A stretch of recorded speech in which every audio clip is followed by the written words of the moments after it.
الحمد لله خلق فسوى وقدر فهدى وأخرج المرعى فجعله غثاء أحوى أضحك وأبكى وأمات وأحيا وأغنى وأقنى ووعد فوفى وأوعد فعفى فله الحمد في الآخرة والأولى وأشهد أن لا إله إلا الله وحده لا شريك له له الأسماء الحسنى والصفات العلى وأشهد أن محمدًا عبده ورسوله نصر الحق وأكثر عديده وخذل الباطل وأبلى جديدا وتمم مكارم الأخلاق بأقواله السديدة وخلاله الحميدة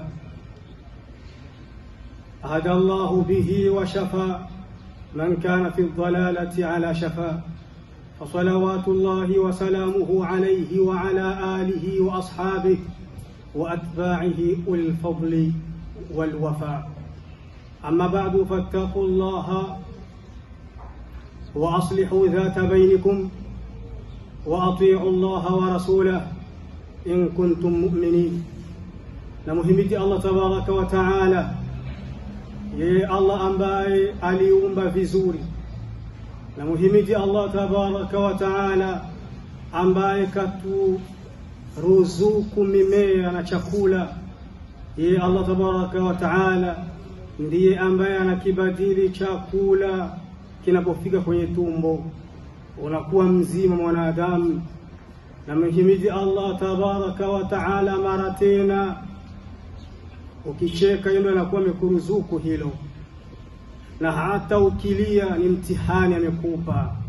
Muhimidi Allah tabaraka wa taala, yeye anawapa watu utajiri na anawapa watu wengine kutosheka. Muhimidi Allah tabaraka wa taala, ahadi yoyote ya thawabu anayetoa na ya pepo lazima itimize, lakini ahadi ya adhabu anaweza kaacha kuitimiza. Allah tabaraka wa taala ni kushukuriwa mwanzo na mwisho. Pia nashahidilia hapana apasaye kuabudiwa kwa haki isipokuwa Allah peke yake mwenye majina mazuri na sifa za hali ya juu. Bila ya kuchelewa nikishuhudia kwamba Muhammad sallallahu alayhi wasallam ni mja wake na ni mtume wake, mtume ambaye kapambana akitetea haki mpaka akakithirisha wenye nayo, mtume ambaye kapambana akidhalilisha batil mpaka akazeekesha upya wake. Watukufu wa Kiislamu, mtume huyu alipambana kabisa kufundisha watu tabia njema kwa vitendo vyake vizuri na kauli zake ambazo zimeelekea. Watukufu wa Kiislamu, mtume huyu ni mtume bora kabisa ambaye Allah tabaraka wa taala aliwaongoza watu kupitia mtume huyu na akawaponya ambao walikuwa pembezoni mwa kudumkia kwenye kishimo. Allah nakuomba msalimishe mtume huyu, bila kusahau watu nyumbani kwake na masahaba zake na wafuasi wake, watu wenye fadhila na utukufu. Watukufu wa Kiislamu, Allah tabaraka wa taala kwenye Qur'ani anasema, mcheni Allah tabaraka wa taala na mjitahidi kusuluhisha hali zenu baina yenu, msihamani, msichukiani, msikataani. Wa atii'u Allah wa rasulahu in kuntum mu'minin, namtini Allah tabaraka wa taala, namuati mitume zake Allah tabaraka wa taala ikiwa mko waumini wa kweli. Ibadallah, فأوصي نفسي وإياكم بتقوى الله. فالإنسان لا شك عما قريب أمته الله. وجه الله mtiini Allah, nikihusia nafsi yangu hilo nanyi pia, kwa sababu hamna wallahi shaka muda si mrefu Allah atamuua. Qala Allah ولكل أمة أجل فإذا جاء أجلهم لا يستأخرون ساعة ولا يستقدمون. Allah anasema kila umma una wakati wake, kila umma una wakati wake, kila generation ina wakati wake. Ukitazama wakati wa babu zetu hakuna hata mmoja. Ukitazama wakati wa baba zetu wamebakia wenye kusabilika. Ukitazama wakati wa wakubwa zetu wanaenda katika uzee, na sisi tutaelekea huko. Ndio siri ya dunia hiyo. Abdallah, wallahi innal mauta bahrun qafi'un mawjuhu tadhhabu fihi hilatu as-sabihi يا نفس إني قائل فاسمعي مقالة من مشفق ناصح لا ينفع الإنسان في قبره غير التقى والعمل الصالح. مجوى الله نكون نسيحي والله. bahari mauti ni bahari ambayo mawimbi yake ni mazito, maji yake yamechafuka, rindi lake ni likubwa. Hata ujue kuogelea vipi na kupiga mbizi vipi, akili zitakuishia na ujanja utakuishia ukiingia katika bahari hiyo. Ewe nafsi, nataka nikupe nasaha. Hii nasaha ni mazungumzo ya mtu mwenye kukuhurumia, mtu mwenye kukunasiha. Asikudanganye mtu, wallahi mwanadamu kwenye kaburi yake hatonufaisha na mali yake na kazi yake na familia yake, bali ni uchamungu na vitendo vizuri. Allah tabaraka taala tunakuomba tukumbushe hilo daima. Ayuha almuslimun, watukufu wa Islam, inna tariqa ila aljanna, inna tariqa ila as-samaa, inna tariqa fi da'wati ila Allah ليست مفروشة بالأفراح والورود، بل هي مخفوفة بالمخاطر والأشواق. Islam, njia ya kuelekea peponi,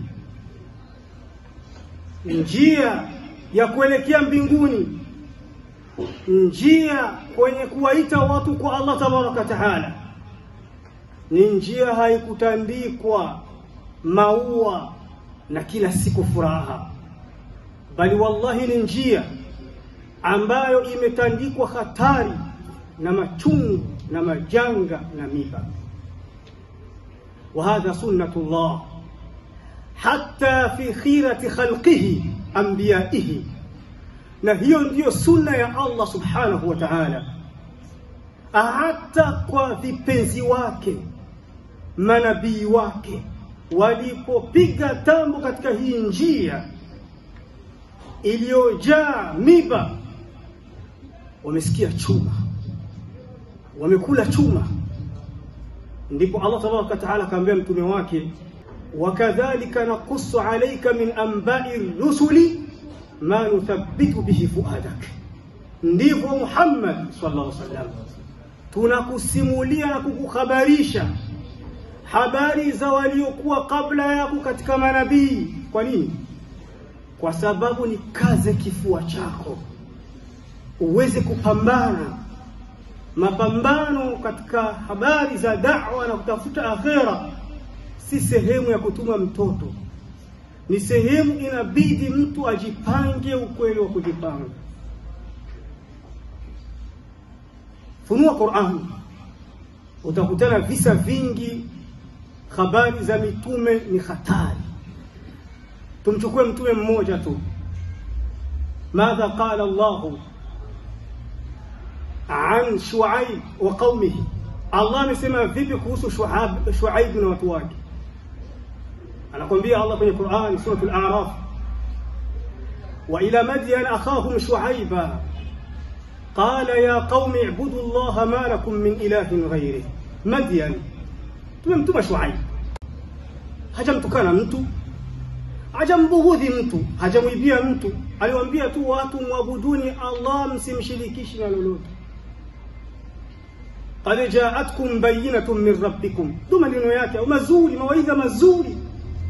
Enyi watu, mmejiliwa na uongofu kutoka kwa Allah, mmejiliwa na mambo mlikuwa hamyajui. Mambo gani? mmejiliwa na mambo mlikuwa hamyafanyi. Fa'awful kayla wal mizana wa la tabkhasu an-nasa ashya'ahum wa la tufsidu fil ardi ba'da islahiha. Jitahidini muwapimie watu vibaba na mizani sawa sawa, msiwaibii watu, msifanyi ufisadi na maasi ardhini. واذكروا إذ كنتم قليلا فكثركم وانظروا كيف كان عاقبة المفسدين. haya ni mawaidha ya Shuaibu tunayanukuu, maneno mazuri. Kumbukeni neema ya Allah tabaraka wa taala kwenu mlipokuwa wachache, hamna maisha magumu, Allah akakubadilishieni hali hiyo. Haya mawaidha yanatuhusu na sisi. Tumetoka kwenye vijiji vyetu mbalimbali, tunakuja kutafuta maisha katika hivi vijiji. Allah ameturuzuku, tukumbuke neema ya Allah tabaraka wa taala. Tusimshukuru Allah kwa kumkasirisha, na yeye ndo alikupa neema hiyo. Kumbukeni watu wa Islam, Allah tabaraka wa taala unapomshukuru anakuzidishia, na shukrani nzuri ya Allah tabaraka wa taala ni vitendo vyako vizuri na maneno yako mazuri, na wewe kubadilika na kuacha maasi. Lakini tutaweza vipi na Ibilisi aishamwahidi Allah tabaraka wa taala kwenye Qur'ani, thumma la'atiyannahum min bayni aydihim wa min khalfihim wa an aymanihim wa an shama'ilihim wa la tajidu aktharahum shakirin. Ibilisi anaambia Allah, nitajaribu, tapambana na watu, tawajia mbele, tawajia nyuma, kusoto, kulia. Utawakuta watu wengi si wenye kushukuru, watu wengi si wenye kufanya vitendo vizuri, watu wengi ni wenye kusahau. Shuaib alayhi salam anaendelea akiwahutubisha watu wake, akiwahutubia watu wake, wala taq'udu bikulli siratin tu'iduna wa tasudduna an sabilillahi man amana bihi wa tabghuna iwaja. Anawaambia watu wake, najua kama kuna watu wamekaa kabisa kidete kuwazibia watu wasiendi kusikia maneno ya Allah tabaraka wa taala. Kuna watu wana tabia ya kuwakataza watu kusikia mawaidha. Hao watu wako. Anawaambia man amana bihi wa tabghunaha iwaja. Kuna watu wanataka dini ya Allah iwe na fujo, mambo ya dini yawe na vurugu. Watabghunaha iwaja.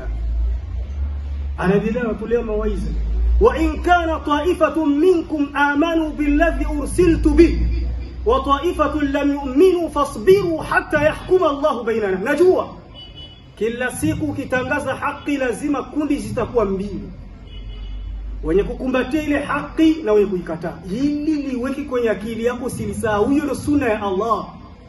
Haiwezekani upendwe na watu wote, hilo halitokuwepo.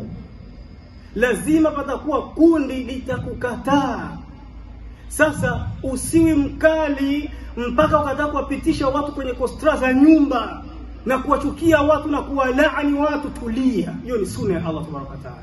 Shuaib anawatolea watu wake mawaidha, lakini majibu yao yalikuwa vipi? Kina nani? Qala almala'u alladhina istakbaru min qaumihi lanukhrijannaka min qaryatina aw la ta'udunna fi millatina. Wapingaji wakubwa mara nyingi ni wenye mapesa yao, wenye heshima zao, wale ambao jamii inawabebelea. Walimwambia tutakufukuza kwetu, hatutokuruhusu katika mji wetu kutoa mawaidha. Allah tabaraka wa taala akaporomosha kisa cha Shuaib, ni kirefu kwenye Qur'ani, mpaka kafikia kunukuu akituhabarisha wapingaji mafikio yake, wapingaji mafikio yao. alladhina kadhabu Shuaiban ka'an lam yaghnaw fiha, alladhina kadhabu Shuaiban kanu humul khasirin. Wale ambao waliompinga Shuaibu wako wapi? Kana kwamba hawakuwa kwenye dunia wala hawakuenjoy. Na wewe mwenye kupinga mambo ya Allah, wewe mwenye kupinga mashekh, wewe mwenye kutaka mambo ya dini yasongi mbele, wallahi muda wako ni mdogo sana. Utatoka hapa na Allah tabaraka taala atakuadhibu na atakuuliza. Allah anamalizia kisa cha Shuaib akisema, fatawalla anhum wa qala ya qaumi laqad ablaghtukum risalati rabbi wa nasahtu lakum. Kawaacha, wanamfukuza, hawataki atoe mawaidha kwenye kijiji chao, akawaacha akatoka. Akawaambia watu, enyi watu wangu, nimekutoleeni mawaidha, nimekunasihini. Wa fi mawqifin mushabih qala Allah, na katika sehemu nyingine kwenye Qur'ani inataka kufanana na hivi Allah akasema, walakin la tuhibbuna an-nasihin, lakini wanadamu tumewaumba huwa hawapendi nasaha. Hiyo ndiyo siri ambayo Allah alituwekea sisi wanadamu. Kuna mambo mengi sana Allah ametuwekea sababu tupambane na nafsi zetu, mambo mazito. Kama sisi yote Allah ametuumbia kuwa na hasira, pambana na nafsi yako usikasirike. Akatuumbia kuwa na shahwa, matamanio, pambana usiyapeleke kwenye haramu. Na katika mambo ametuumbia mazito, kutopenda nasaha. Ndio maana utasikia mtu anamchukia sheikh, ni amegusa yale mawaidha, amenikusudia mimi hakuna mwingine, anamchukia sheikh. Sitasaliaga tena kwa ule msikiti. Kwa nini? Nasaha. Nenda kumnasihi mtu, watu wanagombana kwa nini? Amenasihi, amenambia mambo ya ulofa, mawaidha anakuambia Qur'an na Sunna, unasema ni mambo ya ulofa. Ndivyo gisi Allah alivyotuumba. Kwa hiyo watu wa Islam, mawaidha ni dawa chungu kawaida ndio inayotibu vizuri. Hautapata dawa tamu isipokuwa inakuwa na dosari. Ukisikia jiwe la gizani limekupasua kichwa, usipigi kelele, we badilika tu, tulia, useme yamefika, wala usihani wala usichukii. Ndivyo jinsi alivyopanga. Ayuha almuslimun, watukufu wa Islam, naam, al-akhir la budda an yatba' al-awwal. Ndio waliochelewa lazima wafuate waliotangulia. Qala Hudhaifa ibn al-Yaman as-sahabi al-jalil, anasema Hudhaifa ibn Yaman, sahaba wa mtume mwema radiyallahu anhu wa sallallahu ala nabiyyina, anasema kullu ibadatin لم يتعبد بها أصحاب رسول الله صلى الله عليه وسلم فلا تتعبدوا بها، فإن الأول لم يدع للآخر مقالا، فاتقوا الله يا معاشر القراء وخذوا طريق من كان قبلكم. أسمع hivyo, kila ibada ambayo maswahaba wa mtume sallallahu alayhi wasallam hawakuabudu kwayo, usithubutu wewe kuabudu kwayo, kwa sababu wa mwanzo hawakuachia waliochelewa lolote. Mambo yatashisha katika dini. Muogopeni Allah enyi mashehe, enyi watoaji wa mawaidha, wafundisheni watu njia za waliokuwa kale. Hivyo ndio kisa naposema Hudhaifa bin Yaman. Lakini kwa Islam, pamoja na kuwa kufuata sunna ndivyo gisi maelekezo yalivyo, tufanye da'wa bil hikmati wal hilm la bitaishi wal humq. Da'wa inaenda kwa hikma na busara. Da'wa haiendi kwa jazba na parapara. Da'wa haiendi kwa kukurupuka kama chafya. Da'wa inaenda kwa hikma. Qala Allah, ud'u ila sabili rabbika bil hikma wal maw'izati al hasana wajadilhum billati hi ahsan. Anasema Allah tabaraka wa taala, waite watu kwenye njia za Allah tabaraka wa taala kwa hikma na kwa mawaidha mazuri, na ikibidi kujadiliana na mtu, jadiliana naye kwa uzuri. Abdullah, للرفق والعنف أسباب وأمكنة، ففكروا في مكان الفعل والسبب كم basmatan fatahat qalban wa qad ajazat an fathihi sarahatu. Dini imepanga wepesi na utaratibu na upole, na ikapanga pia ukali, lakini vyote hivi ikaviwekea sehemu na sababu. Ukitaka kutumia ukali kwenye dawa, jifikirie uko sehemu gani na sababu ni ipi. Pia hata upole ni hivyo hivyo. Kitu kidogo kinaweza kikabadilisha roho, kikaiongoza roho ambayo fujo na kelele za hutuba na mashairi matamu zimeshindwa kuibadilisha roho. Unaweza ukaikaa kwenye mazingira mazuri ya kuandalia watu zako, kuwafundisha dini sahihi. Hilo likabadilisha jamii, kuliko wewe kuja kutupigia fujo na kufanya ukorofi na kusema sisi tuna siku yetu na wenyewe siku yao, tutapambana nao mpaka wataelewa. Kitanuka. Famina alhikmati, katika hikma tukufu Islam, إذا كان صاحب الحق ضعيفا في مكان فلا ينازع القوي فيصبح خسران. ukiwa uko na haki sehemu, uko dhaifu, usitaki kujiweka kifua mbele kupambana na mwenye nguvu, utabakia mwenye hasara na hautopeleka mambo yako mbele. Tukisema tu katika mazingira mazito, mazingira ambayo inafaa sana kutazama watoto zetu. Tunawaachia nini watoto zetu? Tuliwapatia mazingira mazuri, tukapata sehemu yetu ya kuwafundisha dini, lakini hilo litakwenda kwa upole na utaratibu, kwa sababu kama mtu akiwa juu yako ana nguvu, hutomuweza. Atakukasirisha, atakupiga konzi, kifuti, konongo, kisha utakalia unakasirika. Hasira za kuku imeibwa katoto kake na kabe mbaka wa lugha ya nyumbani. Wewe inakasirika kuku, hautampata mtoto wako ameshakwenda, na utakasirika, hasira zako zitaishia chumbani kwako. Kwa tupo Islam, tutumie hikma na tutumie busara na tutumie utaratibu na tuwafate ulama wetu, tuache kupambana na wenye hatuwezi kupambana nao. Yakulu Sheikh al-Islam, Sheikh al-Islam anasema wa Sheikh al-Islam wapo wengi, simsemi jina kwa makusudi, kwa sababu hutuba zetu zinafuatiliwa. Kwa hiyo simsemi jina. Sheikh al-Islam anasema wapo wengi sana. Kana salafu, walikuwepo masalafu, yufarriquna fi ahkamihim, wanawafarikisha watu kwa hukumu katika dini. Pako kumhukumu mtu ule, mathalan unamhukumia ukafiri, ule ni kafiri, unamhukumia ule ni munafiki, unamhukumia ule mtu ni bid'a, unamhukumia ule mtu ni wa sunna. Masalafu walikuwa wanafarikisha hizi hukumu, muraina alfawariq almakaniya, walikuwa wanajilinda kutazama tofauti za sehemu.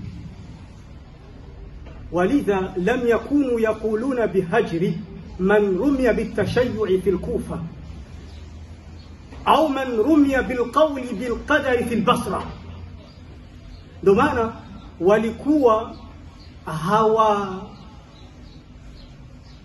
amrishi na kupendekeza kumuhama mshia akiwa Kufa Iraq, au mwenye kupinga makadara akiwa Basra Iraq. Limadha? Wadhalika lighalabati at-tashayyu'i 'ala al-Kufa wa ghalabati al-qawli bil-qadari fi al-Basra wa kadhalika fi Khurasan at-Tanjim. Kwa sababu walikuwa wanajua hawa watu mashia kule Kufa wana nguvu, na hawa wenye kupinga makadara kule Basra wana nguvu, na watu wenye kutumia nyota wana nguvu Irani. Suila Imam Ahmad an izhari al-adawa liman yaqulu al-Qur'an makhluq. Walimuuliza Imam Ahmad kuhusu mtu anasema kama Qur'ani imeumbwa. Hii kauli mbaya sana. ni kauli zake ikamfikia mtu katika ukafiri.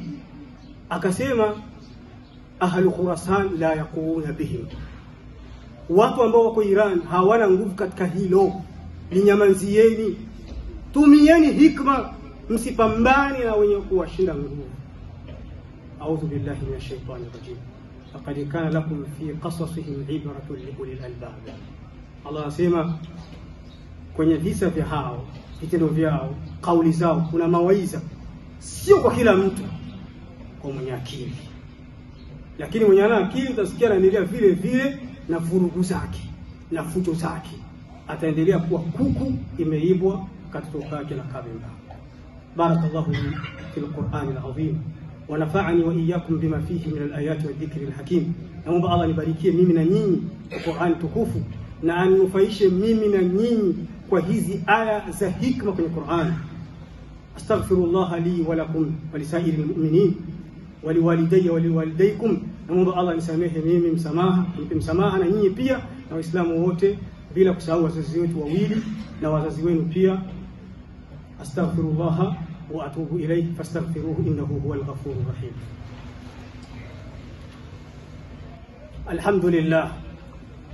Alhamdulillah dhil jalali wa shari'il harami wal halali.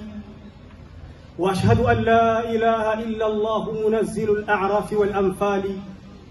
وأشهد أن محمدا عبده ورسوله الصابر في دعوته في جميع الأحوال.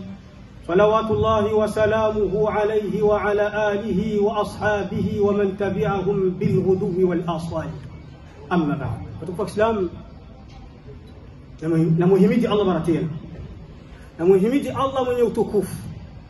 Allah ambaye katubainishia halali na haramu, ni wewe tu ndio nafsi yako imekushinda kuyaacha.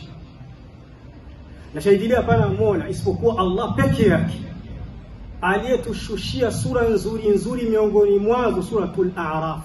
Ndio panapatikana kisa cha Shuaibu, ukitaka kukisikia na kukifuatilia vizuri, na visa vingine vitamu nilivyoviacha. Tumekisikia kisa cha Shuaibu. Akatushushia suratul Anfal, ndani kuna nasaha nzuri ya sisi kujitahidi kusuluhisha hali baina yetu, tusiwekeani bifu, bila kusahau na kuchelewa. Na shahidilia Mtume Muhammad sallallahu alaihi wasallam ni mtume wake na ni mjumbe wake, mtume ambaye kasubiria kwenye da'wa yake,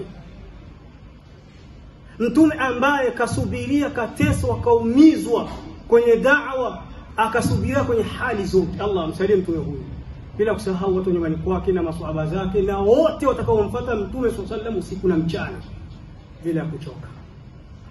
Ama baadu, fa usi nafsi wa iyyakum bi taqwallah. Islam, na kuhusieni nyinyi pia tena na mimi tumche Allah tabaraka taala. Wasbiru, na nakuhusieni pia msubirie. Qala Allah, innahu man yattaqi wa yasbir fa inna Allah la yudhi'u ajra al-muhsinin. Allah anasema atakayethubutu kuwa na kitendo cha kusubiria na akamcha Allah, Allah hawezi kupoteza ujira wa mtu mwenye kufanya wema. Choka, poteza pumzi, sirika wa kusema vibaya, maadamu uko kwenye njia ya haki, unawaita watu kwa Allah, usichoki, endelea hivyo hivyo. Wa qudwatuna fi dhalika fi tilkum at-tariqa ash-shaqa al-makhfufatun bil makhatiri wal ashwaq. Na kiigizo chetu bora katika kumuigia katika matatizo kwenye njia ya da'wa, njia nzito, njia iliyotandikwa miba, ni Mtume Muhammad sallallahu alaihi wasallam. Fanaishu ma'ahu sallallahu alaihi wasallam. Tujaribu kidogo katika dakika ndogo zilizobaki tuishi na Mtume Muhammad sallallahu alaihi wasallam. Fama alhadithu 'anil mukhtari mamlulu ka'annahu sukkarun yahlu mukarraruhu. وكم حديث إذا كررته مملول صلى عليه إله الناس ما صدحت حمامة أو شدى بالليل تكميل. Mazungumzo kuhusu Mtume sallallahu alaihi wasallam wallahi hayachoshi. Kana kwamba vile sukari gisi unavyoizidisha kwenye chai ndivyo gisi inakupa burudani. Subhanallah, maneno ya Mtume sallallahu alaihi wasallam hayachoshi. Ni maneno mangapi ukiyakariri yanachosha? Ewe Mola wa watu, msalie mtume huyu. Kwa kweli alikuwa ni kidume, kiwango cha ndege zilivyowika, kiwango cha midudu ya usiku ilivyotembea watu wakilala. Kuna nini kwenye vitabu kuhusu Mtume Muhammad sallallahu alaihi wasallam? Mtume, tunataka utulinganie kuhusu hali yetu nzito, tuko hema. Kharaja Rasulullah sallallahu alaihi wasallam ila Taif ala qadamayhi da'iyan lidinihi. Siku moja Mtume sallallahu alaihi wasallam anatoka kutoka Maka, wamemtema, wamemkataa, hawataki kumsikia wengi. Anajaribu kwenda kupima bahati kwenye kijiji cha jirani hapo Taif. Kwenye kijiji cha jirani hapo Taif. Mtume sallallahu alayhi wasallam fi mu'anatin marira law qubila bimuqabalatin hasana. Ametoka iko na hali nzito. Masafa ya Maka na Taifa ni masafa marefu. Anaenda na mguu wa Uislamu. Hana kipandwa. Wewe shehe fulani wanakulipia na tiketi ya ndege, unaanza kuweka sharti nzito ambazo watu wanaamua kukuacha. Hutaki dawa. Umefanya kama dawa ni usanii. Mtume sallallahu alaihi wasallam anatoka na miguu, haendi kwenye biashara. Anaenda kufanya nini? Dawa kwa miguu, hana kipandwa. Anaenda kujaribu hapo Taifa aone na kwa vipi. Watu wa Islam, laiti basi angepokelewa kwa maua na vigeregere kama jinsi mnavyotupokea mashaallah kwenye airport kwa makofi. Unajua jinsi alipokelewa Mtume sallallahu alaihi wasallam? Alipokelewa mapokezi ya ujinga kabisa, mapokezi mabovu sana sallallahu alaihi wasallam. Tumwachie Mtume mwenyewe atupigie taswira. Hinama saalatuhu Aisha radhiyallahu anha, Aisha ndo alimuuliza mke wake, akamwambia Mtume sallallahu alaihi wasallam, hal ata alayhi yawm kana ashadda min yawm Uhud? Mtume, katika dawa yako uliwahi kutokewa na mazito kama mazito yalikutokea Uhud? Mazito gani yametokea Uhud? Subiri utasikia. Mtume anamjibu Aisha, anasema laqad laqitu min qaumiki ma laqitu wa kana ashadda ma laqitu minhum yawm al-aqaba. Nimepata mambo mazito katika familia yako hii ya Waarabu, na lizito nilopata sana ni siku ya kwenda Taifa. idh aradtu nafsi ala ibn abd yalil falam yujibni ila ma aradtu. Nilipoorodhesha nafsi yangu kwenye kijiji cha jirani hapo Maka Taifa, nikaenda kuwafikishia da'wa, hawakukubali niliyoyasema. kadhabuhu radduhu wasakhiru min aghrau sufahaahum bih bil hijarati rabu. Wakamkatalia Mtume sallallahu alaihi wasallam, wakamfukuza katika kijiji na wakamkejeli Mtume sallallahu alaihi wasallam, na wakawatuma wajinga miongoni mwao wampige mawe. Subhanallah. falaqad ajibtu min ahli hadha at-ta'if wa sududuhum an dhin nabiyyi latifi. Naona ajabu ya watu wa Taif, wanajiliwa na Mtume mwenye hikma, lakini wanamkataa na mawe, wanampiga. Kwa hiyo Abdullah, mja wa Allah, utakapofanya da'wa watu wakakuchukia, usidhani kama umekosea maadamu unamfuata Mtume sallallahu alaihi wasallam. Almuhim fata da'wa sahih, da'wa ya upole kama ya Mtume Muhammad sallallahu alaihi wasallam, lakini ujue kama kupingwa utapingwa. Fata vizuri. Mtume sallallahu alaihi wasallam wakati wa Uhud, vita ya Uhud, aliumizwa na akatolewa vidonda vizito na majeraha makubwa. Ilifikia hatua Mtume sallallahu alaihi wasallam alipasuliwa uso. Mtume sallallahu alaihi wasallam akaangolewa meno. Lakini tokeo la kwenda Taifa hili limekuwa lizito kwa sababu ni majeraha kwenye mwili wake na kudhoofisha na kumsumbua kwenye akili yake na vidonda rohoni. Mtume anatuhadithia, anasema fantalaqtu ana mahmumun ala wajhi, nishapigwa mawe, nikaenda niko na stress, akili haipo, sijielewi. falam astafiq illa wa ana biqarni thalib, nikaja kupata akili, nimetoka nje ya Taif kidogo, niko kwenye jiwe, ndio najisikia niko mimi. Ya lillah li rasulillah, Allah na mtume wako kweli. ma a'zama alham alladhi hala ala qalbihi, ni matatizo mangapi Mtume sallallahu alaihi wasallam yalimuingia kwenye roho yake. Turafi makana ufakiri. Mtume amekaa kwenye jiwe, yuko peke yake jangwani, anajifikiria, akili imerudi. Yuko anajifikiria nini Mtume sallallahu alaihi wasallam? Kwa mimi na watu wajifikiria kuacha dawa. Kwa mimi na watu wajifikiria kuzira. Tabia ya kuzira imetujaa sana na hewa, na hiyo jamii yao natoka, mimi nitafanya tu vitu vyangu, nitafungua kundi langu, kisha kazi potelea mbali. Mtume hakujifikiria hivi. Hakujifikiria ta left kwenye grupe, nitamblock fulani, simkusudii mtu kwa Islam, nasema tu la'allahu sallallahu alayhi wasallam kana yufakkiru fi amri da'watihi. huenda mtume sallallahu alayhi wasallam ni da'wa marra alayhi 10 sanawat wa lam yastati nashra al-islam fi makkah bilqadri alladhi yatamanna.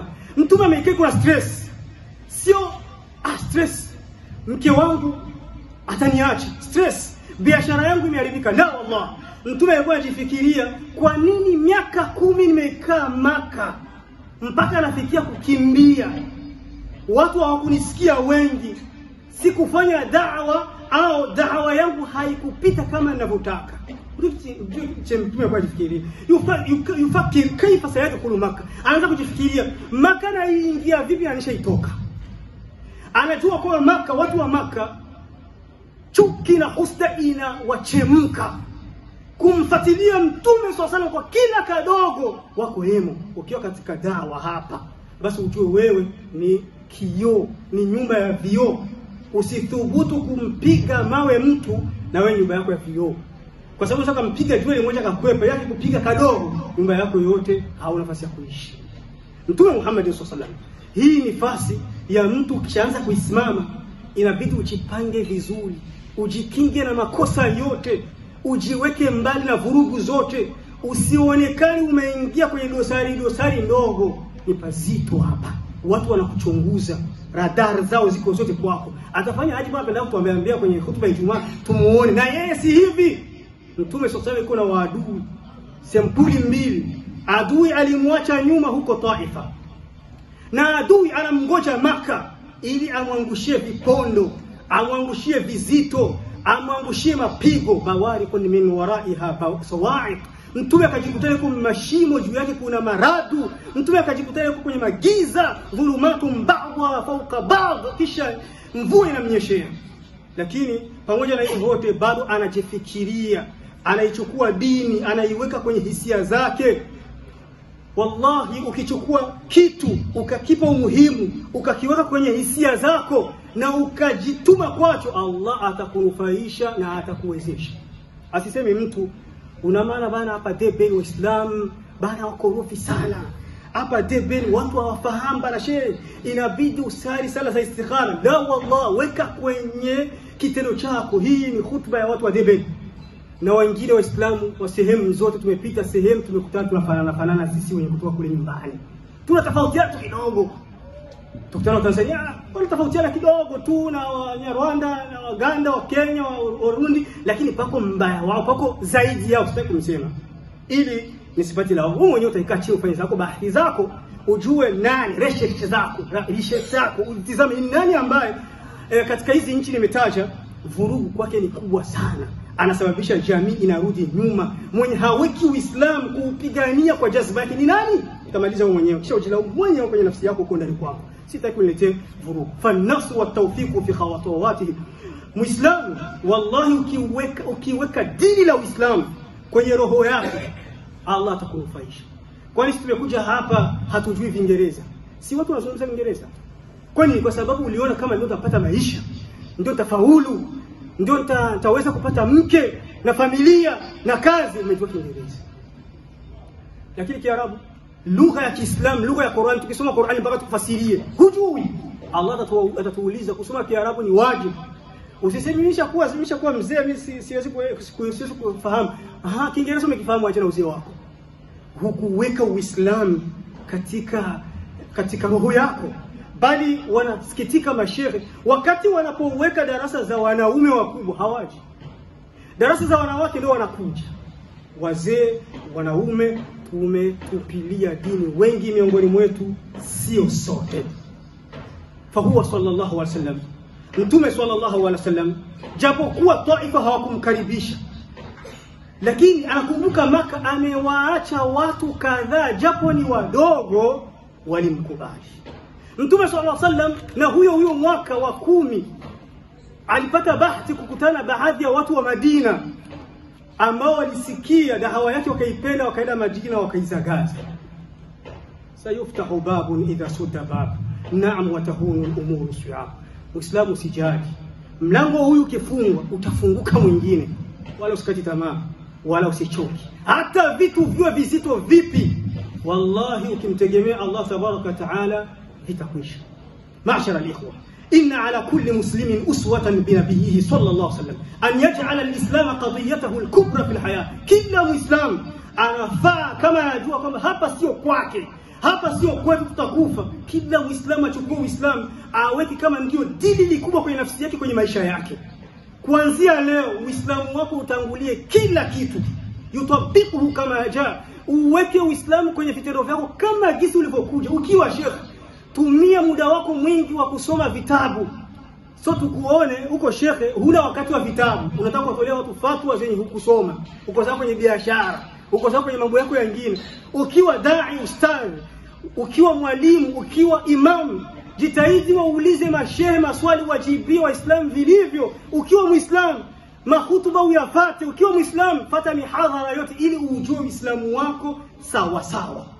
Wayad'u lahu bihtimam, waite watu kwenye Uislamu kwa nguvu zako zote. Tumia, kila mtu atumie juhudi yake kwenye dawa. Kama hauna elimu, tumia muda wako, nguvu zako, hikma zako, uzee wako. Hayo yote ni katika dawa. Kila Muislamu afanye hivyo. Kwa nini? Fa'id himmatan ghadi kila yawm, tayarisha kila siku habari za kesho. Fama dunia siwa yawmin wa thani, dunia si kitu, dunia ni siku mbili, leo na kesho. Unajikutana kwa Allah tabaraka taala. Mtume sallallahu alayhi wasallam tumalizie hotuba yetu, anasema nikajikuta katika lile jiwe nimekaa nje ya Taifa, wimbi au wingu limenifunika. Nilipotizama juu nikamwona Jibril. Jibril akanambia, huyu ni malaika wa milima. Hakika Allah amesikia jinsi walivyokujibu watu wa Taifa na kitendo walichokufanyisha kupiga mawe. Sasa huyu ni malaika wa milima, yuko tayari umwamuru kila utakacho. Mtume anasema fanadani faqala, malaika wa milima akaninadia akasema, ya Muhammad, dhalika fima shi'ta in shi'ta an utbiqa alayhim al-akhshabayn. Muhammad, mimi ni malaika wa milima, amrisha lolote. Uone maiti zinalala hapa, watu wanapiga mawe. Mtume sallallahu alayhi wasallam, amrisha lolote, hii milima hii nitaikusanya, ndo kaburi zao ziko hapo. Haya, wewe sasa shekhe, wamekuuzi Waislamu, utaomba dua, ombi dua. Ashakaomba sana shekhe, ashakuombea dua kama ujijui, shekhe kuombea dua kila siku na muuzi, lakini tu haijakubaliwa kwa sababu shekhe hajamjua mtume anaenda vipi sallallahu alayhi wasallam. Hawa ni makafiri watukufu wa Kiislamu. Mtume Muhammad sallallahu alaihi wasallam anaombwa aseme dua yoyote waangamizwe makafiri, sio Waislamu wenzao. Wallahi ma'ashara al-ikhwa, la lafdhatun mufradatun minhu kanat kafiyatan li itbaq al-jibali alayhim qabla tarkib al-jumla. Na kwa pia Waislamu, Mtume sallallahu alaihi wasallam angetengeneza tu sentence jumla awaombee dua hawa jamaa, milima ingekuwa didimiza, imewasaga hata kabla hajamaliza hata hiyo sentence. Lakinahu bu'itha lil alamin rahma, lakini ametumwa kwa walimwengu ni huruma.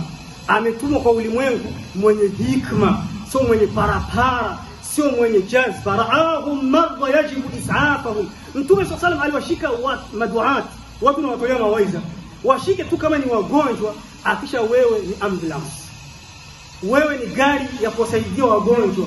Mtume sallallahu alayhi wasallam aliwashika maduat wenye kuwatolea mawaidha. Shehe wastahili kuwashika wenye kuwatolea mawaidha, kana kwamba ni mtu anataka kuzama maji, inabidi inakulazimu umtoe. So mwambie basi huko mkorofi, huko mgarazi na kuacha huko utakufa.